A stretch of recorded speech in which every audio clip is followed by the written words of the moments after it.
નમસ્કાર, આપ જોઈ રહ્યા છો સ્પાર્ક ટુડે ન્યૂઝ। વાતાવરણમાં બદલાવ આવી રહ્યો છે અને પુંકેસર આવી ગયું છે, આ કહી રહ્યા છે ખગોળશાસ્ત્રી દિવ્યદર્શન પુરોહિત, જેના કારણે કેટલીક બીમારીઓ થતી હોય છે। પુંકેસર શું છે, ક્યારે આવે છે, તેની ઋતુ ક્યારે શરૂ થાય છે અને તેનાથી કઈ રીતે બચી શકાય, તે તમામ વિશે જાણકારી આપી રહ્યા છે ખગોળશાસ્ત્રી दिव्यदर्शन पुरोहित।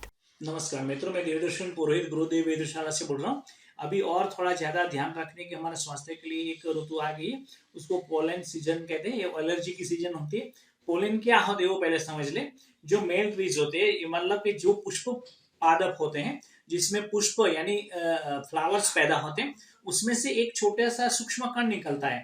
ये मेल फर्टिलाइज का सिंबल होता है और वो फीमेल ट्री तक जाता है, श्रब तक जाता है, वहां फिर और ज्यादा वृक्ष बनने लगते हैं।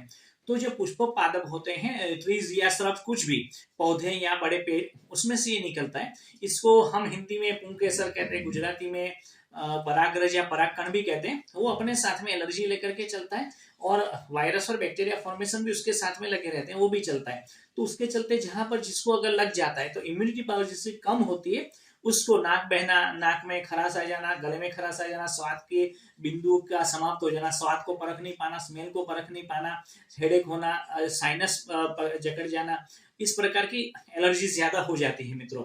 तो इससे बचना चाहिए। तो इससे क्या करना चाहिए, गुरुदेव वेदशाला की ओर से कुछ साइंटिफिक वेज हम आपको बताने जा रहे हैं। पहली बात तो अपने घर में पुष्प पादप हो तो उसको बाहर सनलाइट में रख दीजिए, और ज्यादातर हो सके तो तुलसी के पौधे अपने बाहर सनलाइट में लगाएं, क्योंकि तुलसी बहुत अच्छी, सबसे ज्यादा एंटीबायोटिक औषधि के रूप में काम करती है और ये पोलन के सामने भी एंटी एलर्जिक हो जाती है।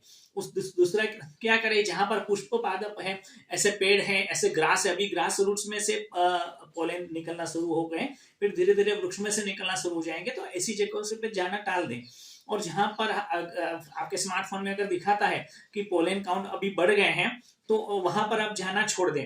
एक्यूआई जैसे बढ़ जाता है 100 से ऊपर, तो वहां भी नहीं जाना चाहिए। ट्रैफिक में नहीं जाना चाहिए, क्योंकि ट्रैफिक में पोलन ज्यादा उसके पॉल्यूटेड पार्टिकल के साथ में, पार्टिकुलेट मैटर के साथ में मैच होकर के हमारे नाक के द्वारा अंदर उतर जाते हैं।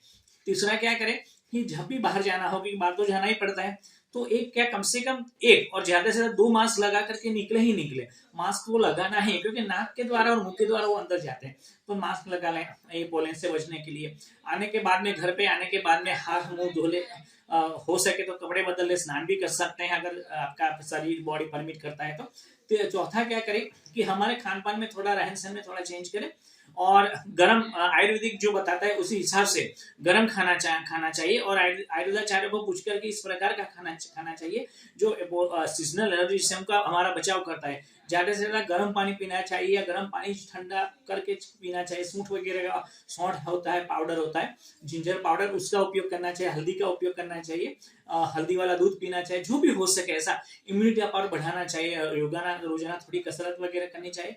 और अभी सुबह की धूप बहुत बढ़िया होती है, तो सुबह की धूप में 5, 10, 15 मिनट तक कम से कम बैठना चाहिए, ताकि इम्यूनिटी पावर बढ़े। नित्य यज्ञ करना चाहिए, क्योंकि यज्ञ पर्टिकुलर मैटर को, प्रदूषण को और पोलन पार्टिकल्स को खत्म कर देता है मित्रों। ये हमारी शोध 30 साल की है, जो कहती है कि नित्य यज्ञ घर में करना ही चाहिए। हो सके तो सायंकाल में धूप भी करना चाहिए, औषधि धूप लगा देना चाहिए। तो इस प्रकार की चीजों से हम पोलन एलर्जी से बच सकते हैं, क्योंकि पोलन अपने साथ में वायरस और बैक्टीरिया भी लेकर के चलते हैं मित्रों। तो याद रहे, इसी ऋतु में विषाणु जन्य, कीटाणु जन्य रोग और ज्यादा फैल जाते हैं। ऋतु संधि इसको बोला जाता है। तो इसमें खास ध्यान रखें, और पुंकेसर से बचने के लिए, परागरज से बचने के लिए, पोलन से बचने के लिए जो सावधानियां बरत सकते हैं, हमें बरतनी चाहिए मित्रों। आइए प्रार्थना करें, सकारात्मक बने रहें, और बिल्कुल नकारात्मक ना सोचे कि इसी टाइम पर, लास्ट टाइम पर जो सेकंड वेव आया था, तो इस बार थर्ड वेव आ जाएगा, ऐसा बिल्कुल ना सोचे। सकारात्मक सोचे, क्योंकि सकारात्मक सोचेंगे तो सकारात्मक चीज हमें, हमारे पास में खींची हुई चली जाएगी। इसके लिए एक अलग वीडियो भी हम बनाने जा रहे हैं, वो भी आप अवश्य देखें। आइए प्रार्थना करें, पेंडेमिक की और प्रदूषण की दुनिया में से समाप्ति कर दे ईश्वर ऐसी।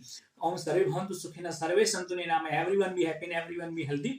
This is Divya Darshan Purohit from Gurudev observatory Vadodara, India. नमस्कार।